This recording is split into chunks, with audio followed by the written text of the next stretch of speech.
его. Ох уж и сама не знаю, сердце бьется отчего.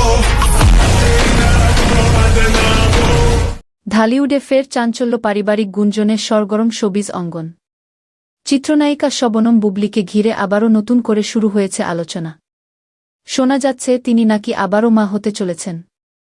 আর এই খবর ছড়িয়ে পড়তেই ভক্ত ও দর্শকদের মনে ঘুরপাক খাচ্ছে একটাই প্রশ্ন, তাহলে কি আবারও বাবা হচ্ছেন ঢালিউডের মেগাস্টার শাকিব খান? যদিও বিষয়টি নিয়ে এখনও পর্যন্ত বুবলি কিংবা শাকিব খানের পক্ষ থেকে আনুষ্ঠানিক কোনো বক্তব্য পাওয়া যায়নি, তবুও গুঞ্জন থেমে নেই। সামাজিক যোগাযোগ মাধ্যম থেকে শুরু করে শোবিজ অঙ্গনের আড্ডা, সবখানেই এখন এই আলোচনা তুঙ্গে। এদিকে এই গুঞ্জনের সত্যতা জানতে নজর যায় শাকিব খানের সাবেক স্ত্রী ও জনপ্রিয় চিত্রনায়িকা অপু বিশ্বাসের দিকে। সম্প্রতি একটি অনুষ্ঠানে অংশ নেন তিনি।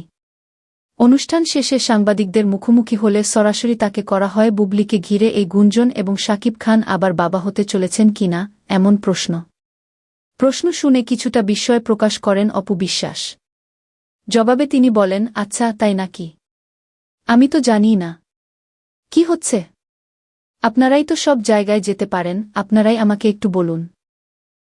অপুর এই প্রতিক্রিয়া যেন আরও রহস্য বাড়িয়ে দিয়েছে পুরো বিষয়টিকে ঘিরে। ফলে এখনও পর্যন্ত গুঞ্জনের কোনো নিশ্চিত উত্তর না মিললেও দর্শকদের কৌতূহল ক্রমেই বেড়েই চলেছে। এখন দেখার বিষয়, এই আলোচিত গুঞ্জনের ইতি টানতে সংশ্লিষ্টরা কবে মুখ খুলবেন।